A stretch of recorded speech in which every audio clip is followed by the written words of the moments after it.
Guillermo del Toro's Frankenstein follows the mad scientist Victor Frankenstein, played by Oscar Isaac, a brilliant man obsessed with cracking the code on undeath. To his success, an incredibly strong, regenerative monster played by Jacob Elordi is created from human remains stitched together. Lonely and misunderstood, the creature remains reclusive as it struggles with being treated like an abomination, and the bad blood between him and his creator starts to boil over. So this is another retelling of the classic story from Mary Shelley's novel Frankenstein. This iteration really emphasizes the core subject of fatherhood. The movie highlights the deep-rooted struggle in Victor's story. He had a bitter relationship with his father, something that can really impact a kid. His family dynamics fueled his desire to become a surgeon and learn how to reverse death. He unironically shows up with that same cruelty because he stands as the father figure to this undead creature, showing us that perhaps the apple fell right in front of the tree. The movie also takes a page from last year's Creature Commandos, flipping the script on what it means to be the monster or the man. There's a duality between the people graced with power and opportunity, who sometimes use it to commit monstrous acts, and those who are labeled as monsters but never even get the chance to show what kind of person they could be. The movie also loosely explores the perils of obsession, how we fixate on the things that fascinate us to where they distort our judgment and even fuel our desires. It shows us how curiosity and passion can blur the line between fascination and compulsion, leading us to act without considering the consequences. So the movie plays out kind of like a slow burn. We jump right into the action in present day, and Victor seems to be hunted by the monster. Victor is telling his life story to someone, and that serves as the voiceover narration for everything that we see on screen, going all the way from Victor's childhood to the creation of the monster. And then it periodically returns to present day, slowly moving that story forward. It's not a huge stretch of time, but it does still play out kind of like a slow burn. The movie really feels like a gothic horror epic. It's huge in scope thanks to the incredible production design, a wonderful cast, and solid cinematography. The production design is the big winner here. It's big, it's dark and striking, it even feels a little bit steampunk. It feels like a proper dive into a world that is both elegant and macabre. The horror stuff is pretty solid. It's mostly body horror. There are a handful of spurts of heavy gore.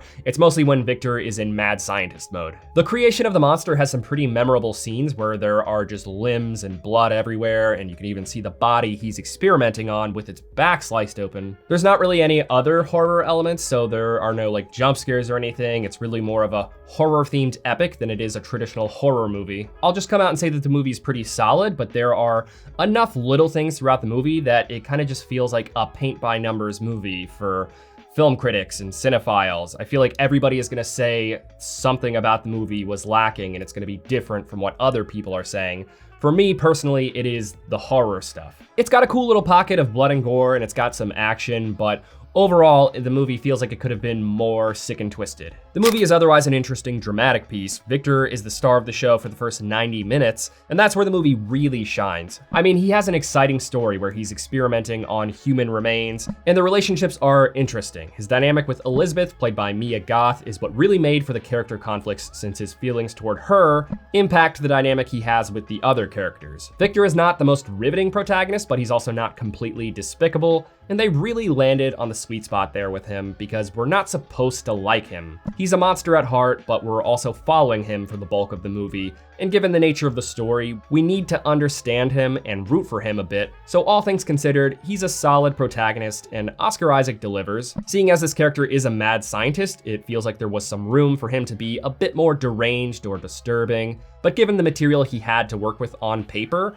Isaac did an adequate job. And then of course we have the creature himself. People have been shouting this to the heavens since the character poster was revealed, but I'll reiterate that him having long, flowing black hair is evidently accurate to the novel. You are 100% allowed to say that you prefer the Boris Karloff version more, but saying that this is what Frankenstein is supposed to look like is just your opinion and not facts. This version of the character is pretty soft though. He's basically an infant. Think like Poor Things here. He's starting from scratch, but develops rapidly when he starts learning. So he always has this layer of innocence to him. Unlike your average creature feature, there's never actually a moment in the movie where you actually fear him or what he's capable of, because the movie frames his story as a tragedy. In typical Guillermo del Toro fashion, the movie shows us the humanity hidden in the monster. The last hour of the movie is when we dive deep into his world, so it's not just a Victor story. Both of them have their day in the sun. That last hour, though, is kind of a drop-off. The story becomes much more familiar. Even if you've never seen a Frankenstein movie or read the book,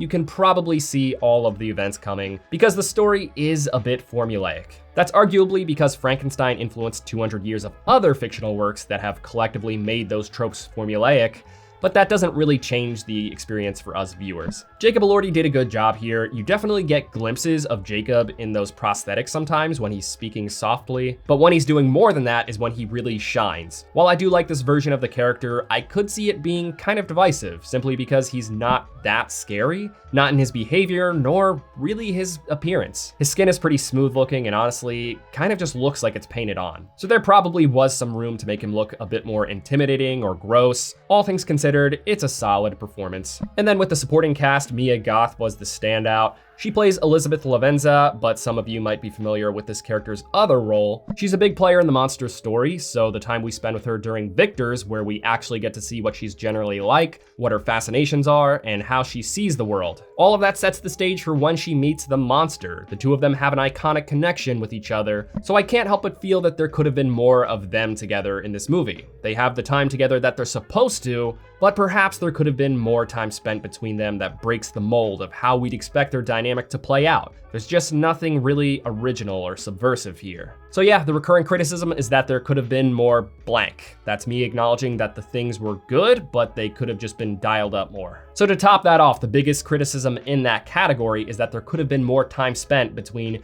Victor and the monster. When things start falling apart and Victor realized he might have made a mistake, I was really just thinking, oh, well, that escalated quickly. He was very quick to throw the baby out with the bathwater. You would think that he would have just tried different angles at trying to make the monster submissive, but he just very quickly said, yeah, nah, let's just wrap this chapter up. And then we jump into the monster story, and that's where the movie starts to drop off. It was mostly great leading up to this point, but then it starts to get a bit sluggish and, dare I say, a little bit melodramatic. It's very poignant at this point, so it's a pretty big shift in tone, and the focus then becomes on the monster growing.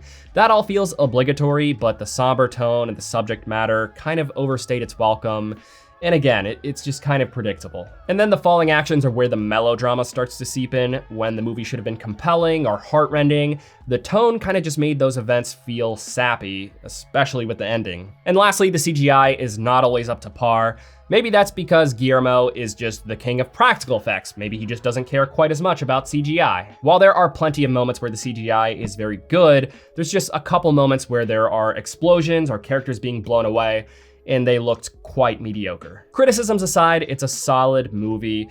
Perhaps not the definitive Frankenstein movie, but definitely a fresh and entertaining take on the character. Think like Matt Reeves' Batman. I don't think anyone would call that the definitive Batman, but it's widely accepted as a lovely take on the character with a neo-noir spin. I don't think this will be any cinephile's favorite movie of the year, but I think it'll be in a lot of people's top 10 lists because there's still a lot of good in it. So I'll rate this one on the top end of decent. It's epic, it's macabre, and has plenty to enjoy. Just don't go in with the expectation that it'll be horrifying or revolutionary. I'd say that it's worth checking out in theaters, but even I had a hard time getting to see it in theaters despite living in a major city. If you can find a screening, it is worth a ticket price, but it'll be on Netflix this week, so if you can't see it in theaters, perhaps make a movie night out of it. Thanks for watching this review. If it brought you any value at all, please give it a like. I will be back this week with reviews of Nouvelle Vague, It Was Just an Accident, and Die My Love.